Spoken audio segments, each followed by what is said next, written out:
What's going on, everybody? Welcome back. There's a whole lot that's been going on in the past couple of weeks, so let's just jump right into this.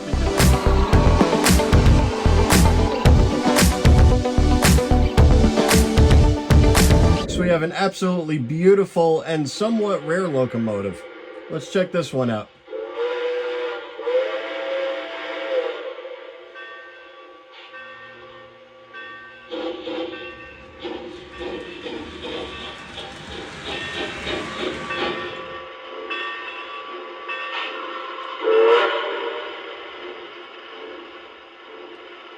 This is a Western Pacific GS64 made by K-LINE. I believe this came out in 2002, but don't quote me on that. What an absolutely beautiful engine. Now, if you follow DADIFIED, which I'm sure most of you do, you'll know that he has this exact same engine.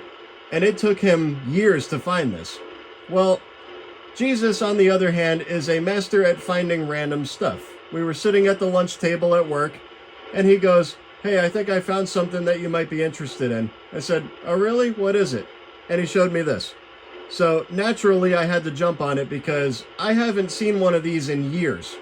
In fact, DADIFIED's video is the last time I saw one in probably 20 years, if I'm not mistaken. I used to see these at shows all the time back in the day, and then one day you just never saw them again. So when I came across this, being that I have a Western Pacific Challenger and I have a bunch of Western Pacific cars that are also made by K-LINE, it's kind of a no-brainer to have this in my collection. Now remember, this is early 2000s technology, so a lot of the sounds are recycled from the 90s, like the whistle. Still sounds amazing though. Bell. It has a puffing smoke unit, and it has only one chuff per revolution because I'm sure it has a cherry switch in there that activates the chuff. But aside from that, they did a killer job on the detail on this. Also included with the sale of the engine is this beautiful Western Pacific Heritage caboose from MTH. Now obviously this is a Union Pacific caboose, it's modern. Doesn't really go with the steam engine, but still looks really nice. I love the detailing on this. Now, does this mean that I have to find the matching Western Pacific Heritage unit? I don't know. Maybe one day we'll come across it.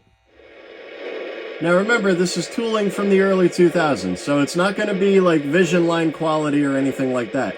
But K-LINE, in my honest opinion, I like to call this the model train wars. You had Lionel, you had MTH, you had K-LINE, and you had Williams, all at the same time, all trying to outdo one another, coming out with new innovation, new tooling, new models, all this different stuff.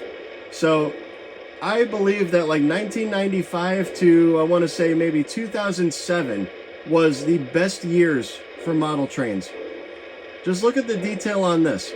Yes, it doesn't have, you know, a lot of separately applied stuff on it, but the detailing on it for its time is fantastic. Painted crew figures, decent amount of separately applied stuff. You got sprung trucks on the tender. The thing that really gets me is the opening hatches on the roof here. Not only does this slide forward, but you also have a lever here on the side, and this whole back piece opens up. So you don't really see, even in modern times, you don't really see a lot of companies going that extra mile to do stuff like that. And also what I really love on the front of this engine, if you could see it, is the smoke box is not perfectly smooth. You have a little wire here, and this is very prototypical of most steam engines because that's what powers the headlight. So the fact that they even threw that in there is kind of amazing. Now, if you would like to know more about this engine in full detail, I'm going to link DADIFIED's video in the description below. Give that a watch and you'll see everything about this, like the history of the actual locomotive. I'm not going to go into that, so go check him out. Unfortunately, this engine comes with a very sad story behind it. Now, unfortunately, the reason why this engine was sold, the guy's name is Al. He's also from New Jersey.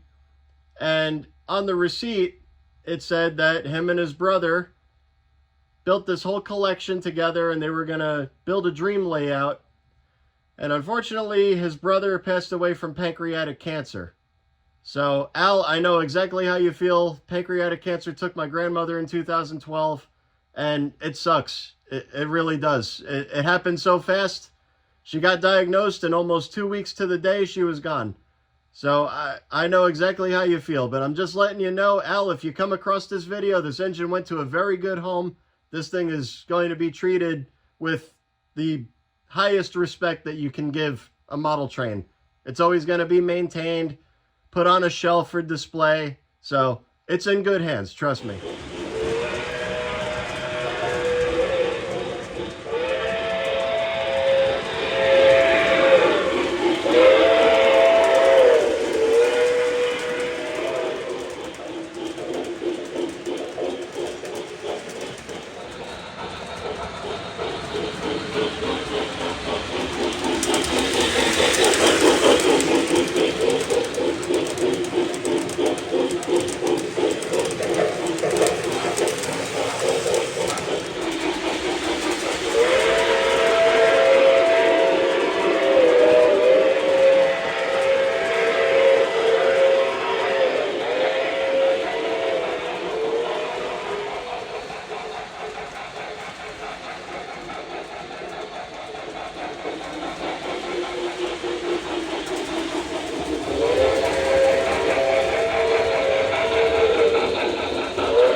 And there you have it. Just what a fantastic running and looking engine.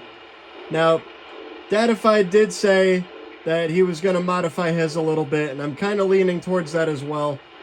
One thing that would make this engine just that much better is cruise control. Because, I don't know if you picked up on it, certain parts of the layout, no matter how good your wiring is, there's going to be power drops along your track somewhere. And these older engines, it makes it a lot more pronounced. So if I can install ERR's cruise command board on here, this engine will be absolutely top-notch. Well, unfortunately, that's going to be it for this episode, ladies and gentlemen. My phone is almost dead. This phone was great until they did an update, and now it's garbage. So, you know how it goes. But if you caught me on Train Talk Tuesday, if you follow Ben's Trains on Instagram, I was on this Train Talk Tuesday, episode 180. I made a special announcement. This weekend, March 28th and 29th, is Greenberg's Train Show in Edison, New Jersey. This is going to be my last train purchase until the end of the year. So, as you guys know, I am also a huge car enthusiast. My car's been sitting for 2 years.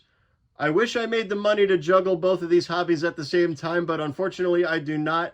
I did say what car that I have, but if you guys didn't watch that episode, let's see how good your movie knowledge is. What car did Carrie Fisher drive in the Blues Brothers? Comment below. As always, like, subscribe, catch you guys next time.